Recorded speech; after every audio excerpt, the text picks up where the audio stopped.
изградба и продажба на станови, трим и лум. Кармен Бау центар. Се што ви треба на едно место.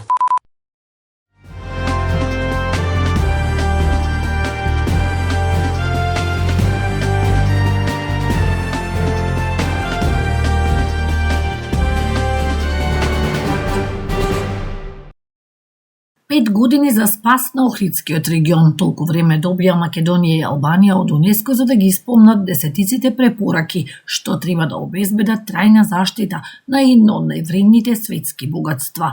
Наместо спишување на листата на светско наследство во опасност, комитетот одлучи да им даде уште една можност. Експертите предупредуваат, ова е последен сериозен сигнал дека повеќе нема простор за одложување. Охридскиот регион останува меѓу само 41 локалитет во светот што има двоен статус – светско природно и културно наследство. Токму затоа и обврските се многубројни, од запирање на неконтролираната урбанизација и нелегалната градба, преку заштита на крајбрежјето и природните вредности до целосно спроведување на стратешкиот план за закрепнување и воспоставување ефикасен систем за управување со регионот. Ако ние сами не си го чуваме ово богатство, зарем ни треба УНЕСКО да ни каже колку е вредно и колку треба посебно внимание да се обрнува, и тоа на дневна основа, на дневна база.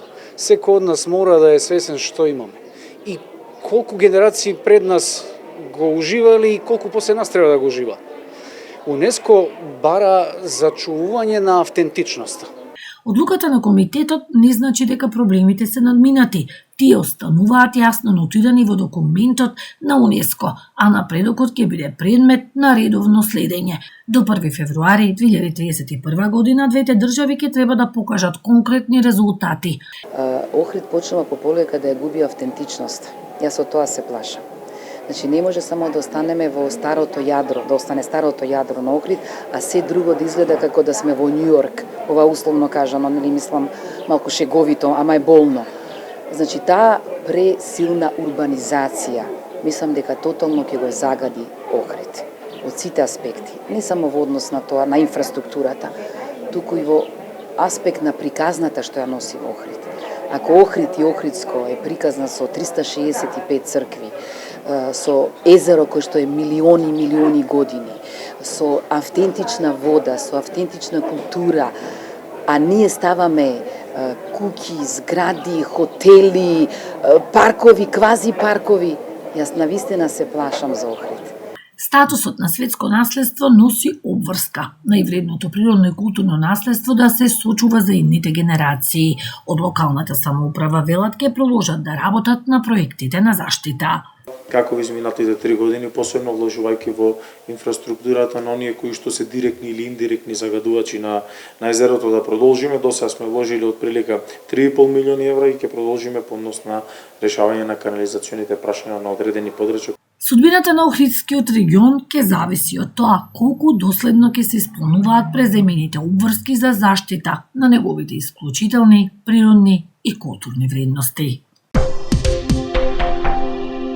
Општина Охрид започна со подготовка на новиот локален еколошки акционен план за периодот од 2026 до 2032 година и ги повикува граѓаните активно да се вклучат во процесот преку пополнување на анкета за состојбата со животната средина.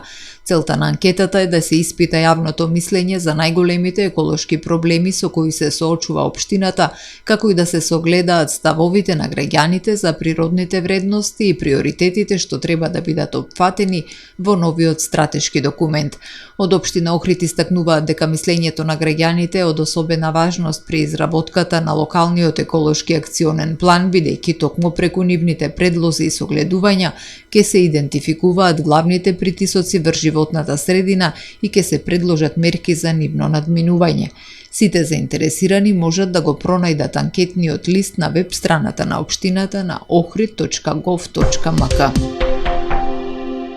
Некои приказни се раѓаат од фантазија, други од самиот живот, особено од љубовта, од тишината по едно збогување и од празнината што останува кога ќе изгубиме некого што безусловно сме го сакале. Токму така настанува романот само уште еден скок на писателката Енис Хелми, дело во кој главниот лик е незиниот златен ретривер Тото. По 14 години заеднички живот, неговото заминување оставило празнина што авторката ја преточи на хартија. Книгата не е приказна за загубата, туку за животот, за љубовта кон природата и за одговорноста што сите ја имаме кон светот околу нас. Првичниот мотив за пишување беше терапевски, да кажеме. Испадна едно доста ангажирано четиво, со гласна и јасна порака за многу повисока свест, за многу поголема одговорност на сите инстанции. Би ја препорачала најмногу за младата тинејџерска публика, од аспект што учи на одговорност, на емпатија, на другарство, на солидарност, на разбирање, на сите оние нешта што полека и за жал некако забрзано ги губиме.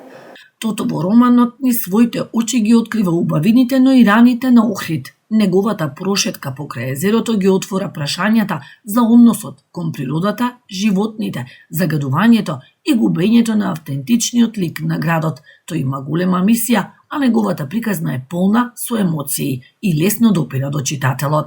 Тој, например, зборува за многу теми кои што се горливи, дури станува многу ангажиран, за кучињата скитници, за ѓубрето како се фрла, за загадувањето на Охридското езеро, за проблемите околу короната кои што излегоа, за тоа како треба да го чуваме Охрид, да не го изгубиме оној автентичен Охрид кој што еве и деновиве е многу актуелен.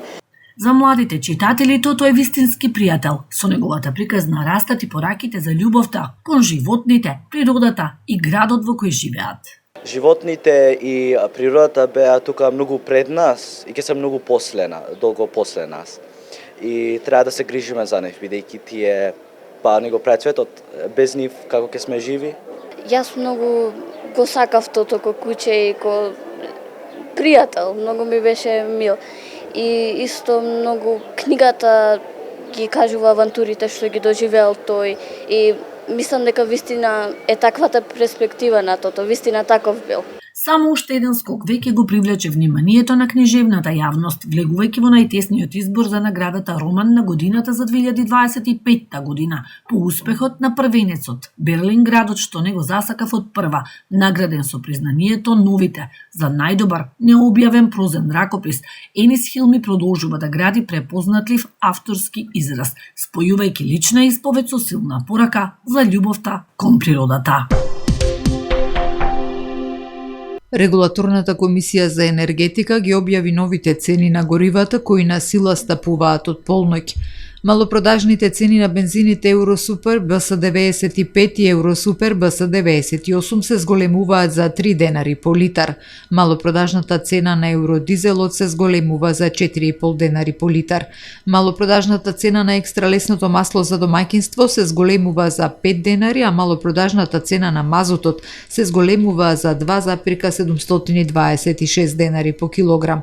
Согласно тоа, од вечерва на полноќ максималните цени на нафтените деривати ќе изнесуваат. Моторен бензин Евросупер БС95 ќе се точи за 93 денари за литар. Моторен бензин Евросупер БС98 ќе чини 95 денари за литар, а новата цена на дизел горивото е 98,5 денари по литар. На маслото за горење екстра лесно 98 денари и на мазутот 48,099 денари за килограм, соопшти регулаторната комисија. Кармен Боуцентар ви донесува метео.